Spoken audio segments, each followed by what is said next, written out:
Hey, it's Sam from Spun, and today I'll be showing you how I make a loaded mashed potato casserole. This recipe is a great way to notch up your classic Thanksgiving mashed potatoes. Now, don't get me wrong, I love a classic mashed potato, but this is just a fancier version. And since we're going to be putting it in a casserole dish, it makes it very nicely transportable and it just looks really pretty on the dinner table as well. So this recipe starts with my mashed potato recipe actually. So you're going to need 3 pounds of potatoes. You can use russet or gold. I use russet, peel them, chop them up. You want them all to be about the same size. That way they cook evenly in the oven.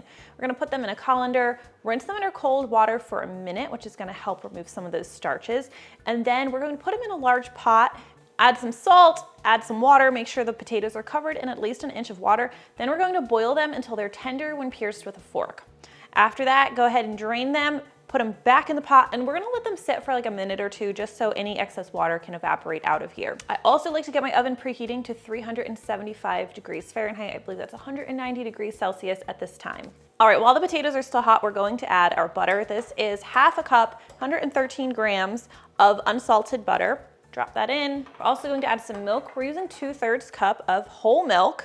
I have made these mashed potatoes with like a nut milk substitute. I find I often need to use a little bit more, but I would, if you're using a substitute like that, I would start with a 2/3 cup and then just add more if needed. With mashed potatoes, you can just kind of feel them and taste them, get a good idea for the consistency that you need. Okay, so for this recipe, I kind of leave in a like choose your own adventure option. You can use cream cheese or sour cream.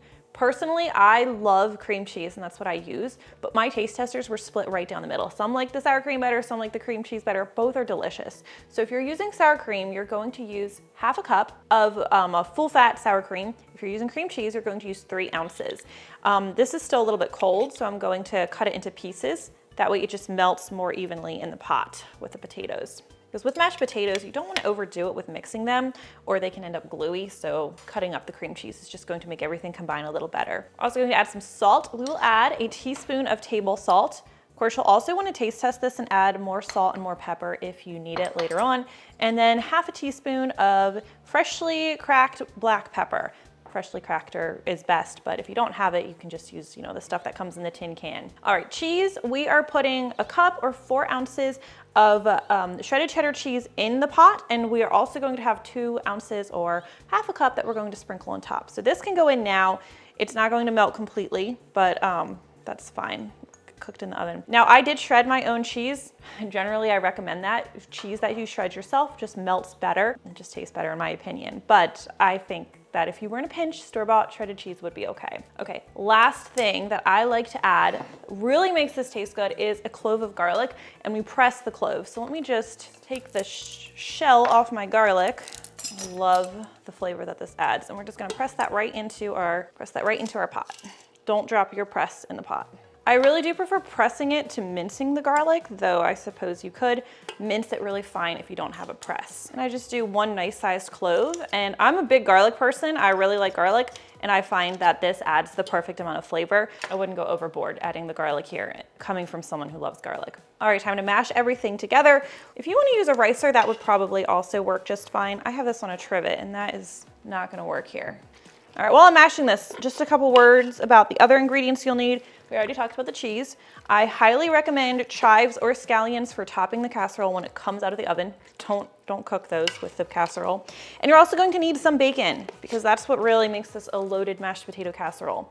I have a 1/2 cup of crumbled bacon here. This is usually about 6 strips of bacon, or you can buy the pre-cooked and crumbled stuff in the grocery store. Just make sure you're using real bacon and not bacon bits. That makes a huge difference. And I just cook my bacon in the oven. It's the easiest way to do it.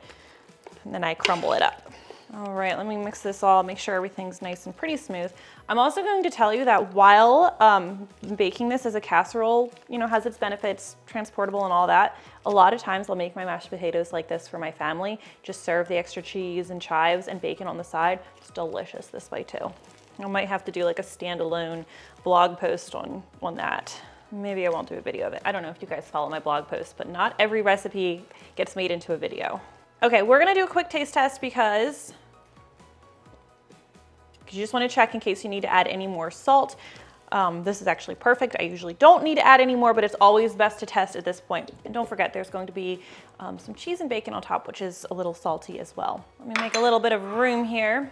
Grab my casserole dish. I believe this is a 2-quart casserole dish. A 13x9 pan would also work. You might want to cut a couple minutes off the bake time because it'll be a little more shallow if you use the 13x9. All right, I'm just going to awkwardly put this into the pan. I didn't grease the pan or anything like that. That's never been necessary.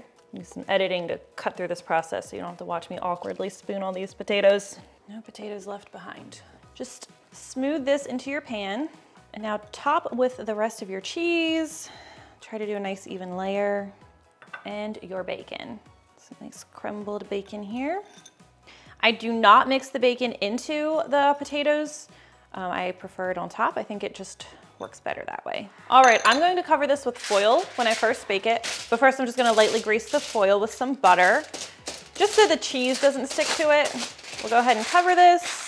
And this is going to go in the center rack of our 375° Fahrenheit preheated oven. It's going to bake for 20 minutes covered. Then we're going to uncover it and let it bake for about another 15 minutes longer. I like to cook it until the cheese is nice and bubbly. Now, if you made this the day in advance and it cooled in your refrigerator, it is going to need to cook for longer in the oven. I would cook it covered longer. It's probably gonna be like 40 minutes, but I'll have to test that before I confirm that information with you. So before we serve this, we are going to add some, like I said, chives or scallions. I prefer chives, but cannot always find them, and fresh is always best here. How much you use? I guess like a tablespoon to 2 tablespoons. I'm just gonna use my kitchen shears to cut them up. This smells so good. Dried chives just aren't quite the same, so they add a nice color. All right, no reason to wait any longer. Let's go ahead and dig in. A nice spoonful of that. This is so good.